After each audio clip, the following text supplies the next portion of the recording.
அட, நம்ம திருவான்மியூர் பீச்ல நாங்க கண்டுபிடிச்ச அற்புதத்தை பாத்தீங்களா? ஒரு ஸ்டார் ஃபிஷ். ஆனா அது உயிரோட இல்ல. 3 கையுமே உடஞ்சிருச்சு. திருப்பி பார்த்தேன், உயிரோடையும் இல்ல. சரி, தண்ணிக்குள்ள விட்டு தான் பார்ப்போம்னு பார்த்தா அதுலயும் உயிர் வரல. சரி, அடுத்து நம்ம பொக்கிஷமான சங்கு. இதுவரையும் நம்ம இந்த சங்கை தான் பார்த்துருக்கோம். அதில் உள்ள பூச்சியை இப்போதாங்க ஃபர்ஸ்ட் டைம் நான் பார்க்குறேன். அது காலை வெளியே விட்டு தாவும்போது வித்தியாசமாக இருந்துச்சு. உள்ளேருந்து அந்த பூச்சி வெளியே வருதுன்னு பார்த்தா அது சங்கு பூச்சியாங்க. அந்த பூச்சி நடக்கும்போது இந்த சங்கை மேலே தூக்கிட்டு நடக்குமா, நம்ம நத்த மாதிரி. எனக்கு அதிசயமாக இருந்துச்சு. சரின்னு சொல்லிட்டு அதையும் உள்ளே போட்டுட்டு சிப்பியை பார்த்தோம்.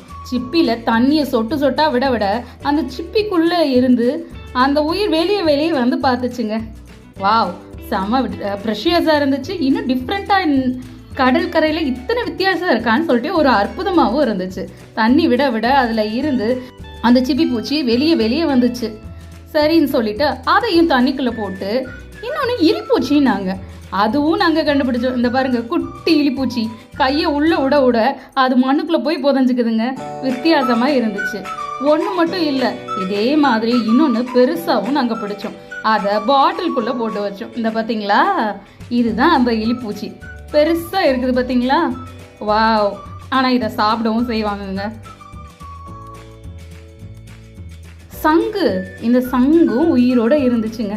பட் அதோட மூமெண்ட் வந்து லைட்டாக தான் தெரிஞ்சிச்சு, ரொம்ப ஒன்றும் தெரியல. இங்கே பாருங்கள், நாங்கள் பீச்சில் கண்டுபிடிச்ச பொக்கிஷத்தை உங்களோட டிஸ்பிளேக்காக வரிசையாக அடுக்கி வைக்கிறேன்.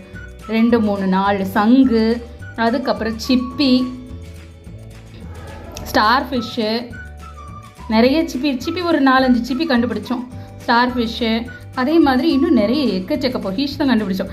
உயிரோடு உள்ளதெல்லாம் மண்ணுக்குள்ளே புதரை பார்த்துச்சு.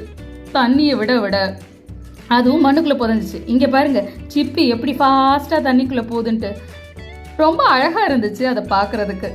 வாவ் அப்படின்னு இருந்துச்சு. அதுக்கப்புறம் இந்த இலிப்பூச்சி என்ன தெரியுமா பண்ணோம், மண்ணை தோண்டி அதுக்குள்ளே அந்த இலிப்பூச்சி போடுறதுக்குள்ளேயும் கடலில் க்ளோஸ் பண்ணிடுச்சு. மறுபடியும் நாங்கள் மண்ணை தோண்டி அந்த இலிப்பூச்சியை உள்ளே விட்டோம். உள்ளே விட்டதும் ஃபஸ்ட்டு வேகமாக தண்ணி மண்ணுக்குள்ளே போகிறது தான் இருந்துச்சு. தண்ணியை விட அந்த இலிப்பூச்சி மண்ணுக்குள்ளே தோண்டி உள்ளே போயிடுச்சுங்க. இங்கே பாருங்கள், தண்ணி விட இலிப்பூச்சியை காணோம். செம சூப்பராக இருந்துச்சு. குட்டி பூச்சி குடுன்னு உள்ளே போயிடுச்சுங்க.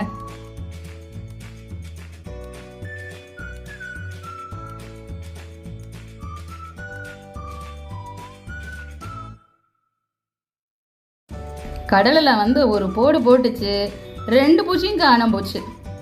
இது மட்டும் இல்லாமல் நம்ம வந்து